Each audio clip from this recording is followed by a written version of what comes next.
Ciao Fabri, welcome back in our podcast. Today is a special episode. As every single transfer window, we discuss what happened, what didn't happen, especially during the deadline day. So let's start because there were so many rumors starting from Sandro Tonali to Arsenal. So what happened during deadline day?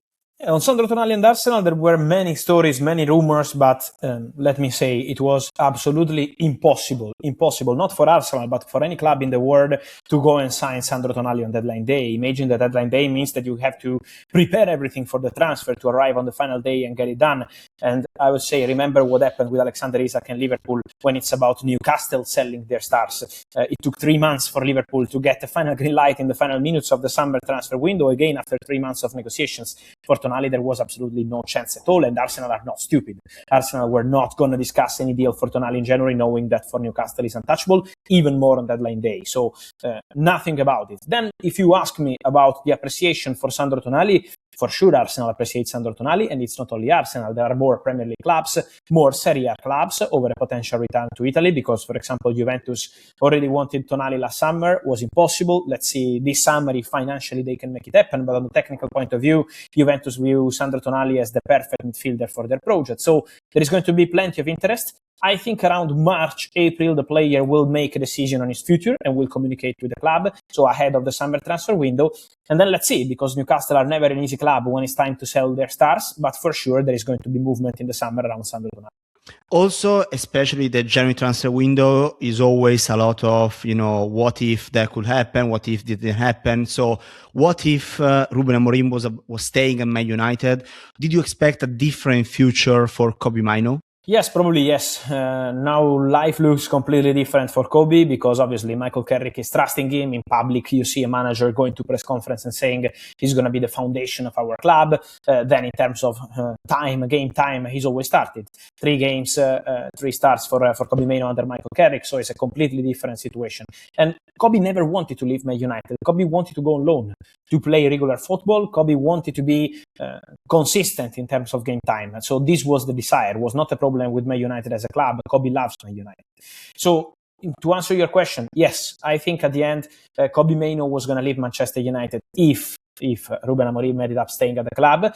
And I can reveal to you that Napoli were already in very advanced talks with the player. So if the player had to pick a club to go on loan in January, it was going to be Napoli. Napoli were ready, a loan deal till the end of the season, also because of the injuries of Kevin De Bruyne, Zambo Anguissa. Napoli wanted to add the midfielder, but then Napoli had some limitations with the market, and then Michael Carrick arrived and changed the future of Kobbie Mainoo.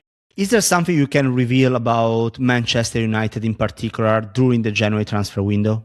Yeah, in terms of incomings, I can tell you that Wilfried Ndidi, former midfielder from Leicester, now at Besiktas, was offered as an opportunity to Man United, a low-cost opportunity. The player was very keen on the move, but Man United decided immediately not to proceed. So they had the chance to do something kind of low-cost opportunity, but they decided against it. And then in terms of exits, there was a possibility in Italy for Harry Maguire. An Italian club prepared to pay a transfer fee for Harry Maguire out of contract in the summer. Then let's see what happens with his contract. But there was an Italian club interested in signing Harry Maguire in January, but Man United and the player both said no to this opportunity. Harry wanted to stay, and Man United more than happy to continue with him at least until the end of the season. Talking about defenders and moving to Liverpool, why Liverpool decided not to sign a defender in January? Look, Liverpool had several opportunities. They were considering the chance to bring in a new right back after the injuries, Jeremy Frimpong, Conor Bradley. So obviously they considered that possibility. But then Denzel Dumfries was an option, but for Liverpool was only possible on loan, and Inter were never going to make it happen on loan. So it was a very difficult deal to complete, especially after what happened with Curtis Jones. Then in terms of defenders, Lucia El Khetrouida on the final day, on deadline day, was an opportunity in the last 24 hours, 48, that Liverpool considered. They had a negotiation with Sunderland and with Red Bull Leipzig to break the loan and open talks over new loan. But then Sunderland were very clear, there is a deadline for this deal, we can't go too long, we don't want to arrive to the final minutes of deadline day, and so it collapsed the day before. So Liverpool considered several opportunities. I can reveal to you that also other players were offered to Liverpool. For example, one of the players offered was also Norton Caffey, the right back from Genoa.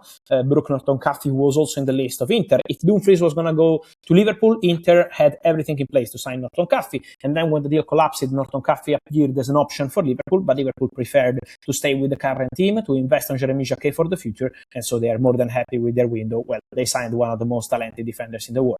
Moving to Tottenham, any deal that collapsed in the last minutes, last hours of the January transfer window for them? Tottenham had an opportunity on deadline day. I don't think this was public already, but Tottenham were offered the possibility to sign John Duran on loan from Fenerbahce Al Nasser. He's owned by Al Nasser, but on loan to Fenerbahce.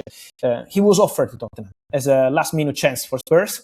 The club decided against it. It was a possibility that was offered because some people in the industry thought that Tottenham maybe at the end was going to consider the possibility to break the loan for Randal Kolo Muani and let him go to Juventus from Paris Saint-Germain. So that was a possibility. But then at the end, Tottenham decided to continue with Kolo Muani. He started the last 2 games, and so they decided to trust the player and to turn down the opportunity to sign John Duran, who was keen on this possibility, but not happy. Let's talk about Bayern Munich, because one of the sagas of 2025 was Upamecano's future. Now we have a big news for him. So who wanted actually to sign him potentially in the summer 2026?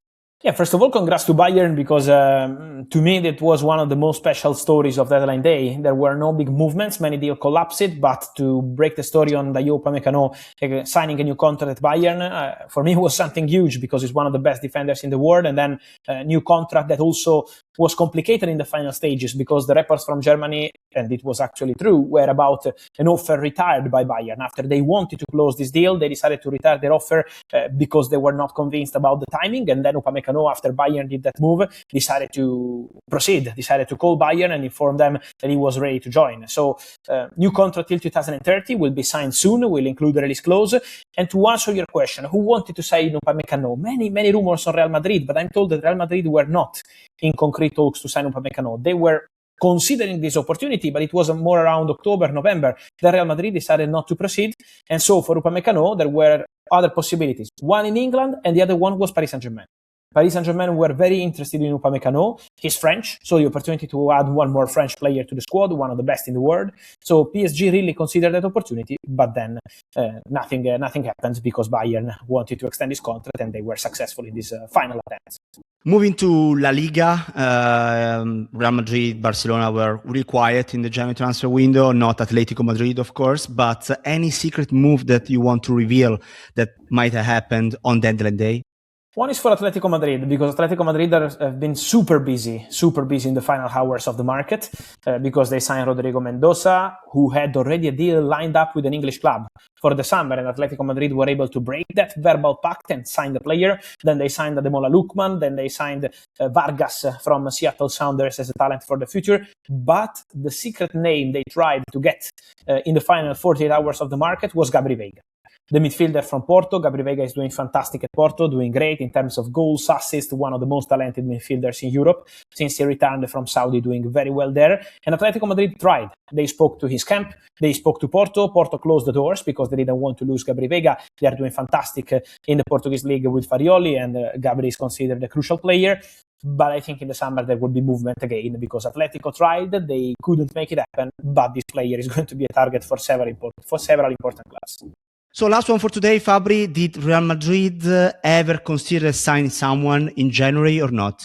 I think the last signing from Real Madrid in January was Brahim Diaz ages ago. So Real Madrid don't like the January window, and this year was again the case, because Real Madrid were offered several possibilities by agents, by intermediaries, several players, but Real Madrid decided against it. They were not convinced about this opportunity. So one of the names that, for example, was offered as an opportunity at the end of December was Ruben Neves, out of contract at Al Hilal, but then the decision of Real Madrid was not to sign anyone, with maximum respect for an important midfielder like Ruben Neves, and so nothing happened with that one. Ruben Neves today signed a new deal at Al Hilal for the next 3 years, so he's not going to be part of the conversation for the next transfer window, but for sure Real Madrid are going to be very busy in midfield, in defense. I think it's going to be a huge summer on the market for Real Madrid. Thank you, Fabri, for today. Talk to you soon.